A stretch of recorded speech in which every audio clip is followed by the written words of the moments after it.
Let's talk Florida State recruiting. FSU's got some targets coming off the board soon, and they're a program.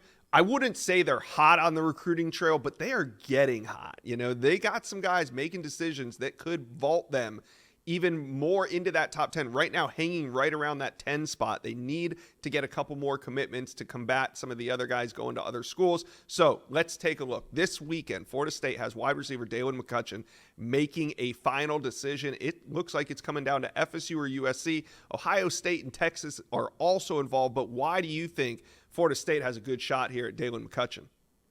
Well, he's just got a really good relationship with Coach Dugans, loves the offense, loves the season that Florida State just had, and always feels comfortable when he's in Tallahassee. As you said, USC making it interesting late. Florida State's got to get it to the finish line, but they're one of the major players for the top 100 receiver from Texas.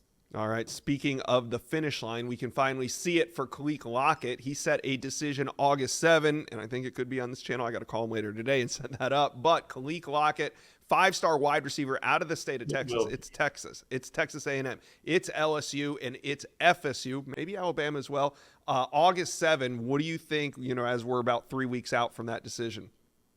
I think that Texas and Alabama are the programs that have the advantage over his other finalists. So if you're talking about his interest in Florida State specifically, he's had 2 great visits to Tallahassee this calendar year. Loves the vibe, loves the way he feels when he's around that Florida State program, what they've done historically at wide receiver, what the current staff's doing. But they got some ground to make up on Texas and Alabama, in my opinion. All right, Jabori Antoine. He was all LSU until he wasn't. He decommitted about 3 or 4 weeks ago from the Tigers, and on July 20th, he's going to make a final decision. Now, LSU's still involved, but did FSU do enough to become the favorite heading into this July 20th date?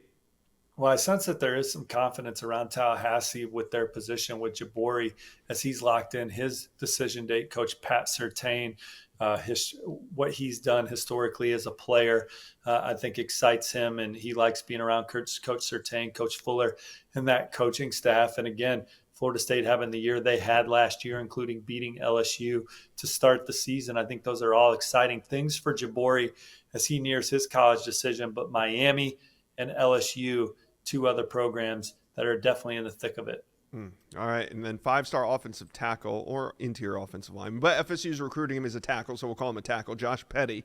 He is going to make a summer decision. We don't exactly know when he's going to make a summer decision, but he is. Florida State, kind of the perceived leader here for a while, but this is almost one of those where they've been the leader for so long. Is it going to come and bite them at the end? Can Tennessee or Ohio State kind of swipe Josh Petty right at the finish line? Georgia Tech and Stanford look like a couple big challengers for Josh Petty as well, but the on-3 RPM is on Florida State. His sister goes to school in Tallahassee. On his official visit, he was able to eat lunch with her, go to dinner with her, spend a lot of time with her. That's an extremely close family. I think that's one major thing Florida State has going in their favor.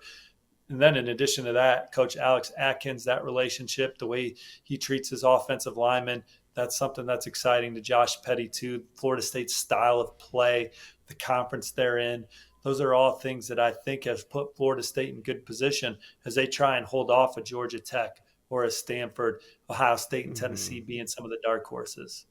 All right, now Florida State is looking for another elite edge to pair with Javian Hilson. Now they have their eyes set on Jared Smith. They've already lost out on one prime target from the state of Alabama in Zion Grady to Ohio State. Can they go into Hoover, Alabama, and pull the 6'6", 235-pound edge, Jared Smith, when he's ready to make his decision on August 3rd? They can. The on-3 RPM's on South Carolina right now, but when you talk about some of the other schools that are closer to the top of the list, sounds like Florida State is one of them that he's also seriously considering. All right, let's talk a little bit more FSU intel. The next couple guys don't necessarily have dates defined for their decisions, but FSU heavily involved here. And we're talking linebacker Ty Jackson. The Noles need linebackers. They miss out on Tavian Wallace, Gavin Nix. Now Ty Jackson seems like he could be up next in terms of a decision, but it likely won't come till fall. Now, Ty Jackson, I think he's going to be one of the guys announcing on the day of the signing period. Okay. I mean, he's going to go to the end. And he has his official visit for Florida State set for the last regular season, the last weekend before the early signing period. He's going to be at the Florida game in Tallahassee. He might be at Florida State again at the end of this month when prospects go back on the road. Florida State is definitely one of the leading contenders for Ty Jackson. His mom went to school there. They feel very comfortable around the coaching staff. They got their hands full with places like Alabama, Florida. The Gators are another major contender. He took officials to Georgia and Penn State. But Florida State is definitely one of the favorites for Ty Jackson. All right, let's wrap it up with a little running back talk. Two backs that we talk a lot about on this channel when it comes to Florida State is Usman Chroma and Byron Lewis. Which back right now would you put pencil into FSU's class out of these two? I think confidence is rising again with Chroma in Florida State. This is a guy that they've coveted, one of the top players on their board, regardless of position, the entire cycle. Auburn, Georgia, some of the other schools that we've mentioned with Chroma. But I think that Florida State is definitely one of the front runners for him as he heads into the heart of summer. My on-3 RPM is on Florida State for Byron Lewis, but Miami is a program that cannot be ignored in that one. Talking to my colleague Chad Simmons this morning, wouldn't be surprised if Byron visited both again in July. He doesn't look like he's in a hurry to decide, so we'll see what happens there. All right, FSU fans, let us know. Comment section below. Is FSU going to get hot to end the summer? Let us know what you think. Comment section below.